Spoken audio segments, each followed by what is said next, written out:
La lampe torche du ravisseur tomba au sol. La jeune fille aperçut rapidement la lumière. Son complice se douta que quelque chose n'allait pas et alluma immédiatement la lumière. Le lit était entouré de ravisseurs. Lisa était si nerveuse qu'elle pouvait à peine respirer. Heureusement, tout le monde regardait fixement le lit. Il s'avéra que leur chef y était allongé, blessé lors de l'assaut. Alors qu'elle était sur le point de perdre tout espoir, l'un des ravisseurs fit tomber son sac à dos. Si elle parvenait à récupérer le téléphone qui se trouvait à l'intérieur, elle pourrait peut-être sauver toute sa famille. Lisa attrapa un bâton et s'approcha lentement du sac. Mais le bâton était trop épais et elle n'arrivait pas à attraper la sangle. Lisa ne voulait pas abandonner. Elle prit donc une décision risquée. Elle observa les mouvements des ravisseurs et se glissa silencieusement hors du lit. Cette fois, elle réussit à attraper le sac à dos. Lisa était si tendue qu'elle n'osait pas bouger. Heureusement, les ravisseurs ne la virent pas. Elle sortit le téléphone portable et tenta d'appeler à l'aide. Mais elle n'eut le temps d'écrire que quelques mots avant que la batterie ne soit complètement déchargée et que le téléphone ne s'éteigne. Lisa se sentit totalement désespérée. Mais le pire était encore à venir. La mère de son petit ami, qui était médecin, fut appelée pour recoudre la blessure du chef. En entrant, elle comprit instinctivement que Lisa se cachait sous le lit. Elle laissa alors tomber sa montre exprès et se baissa pour la ramasser. En voyant que l'autre était saine et sauve, elles ressentirent toutes les deux un immense soulagement. Mais elles étaient trop surveillées pour pouvoir s'échapper. Lorsque la mère fut raccompagnée, Lisa sortit dessous le lit et tenta de fuir. Mais elle fut à deux doigts de se retrouver face à face avec un ravisseur qui revenait. Elle retourna rapidement se cacher. De là, elle entendit les ravisseurs prévoir d'asperger la maison, d'essence et d'y mettre le feu. À ce moment précis, un réveil tomba sous le lit. Lisa le régla pour qu'il sonne une minute plus tard et le lança hors de sa cachette. Peu après, le réveil sonna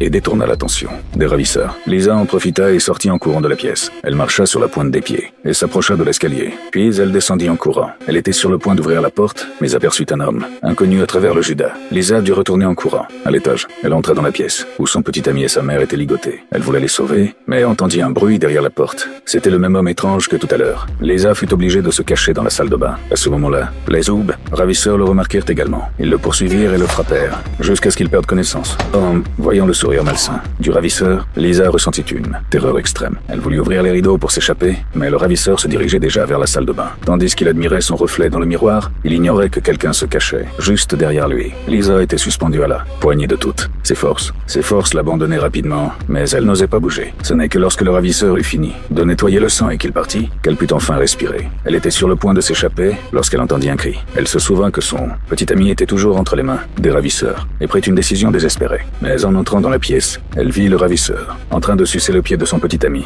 Elle saisit une paire de ciseaux et se précipita pour l'attaquer. Mais le ravisseur la remarqua. Il la projeta contre le mur. Lisa le repoussa de toutes ses forces.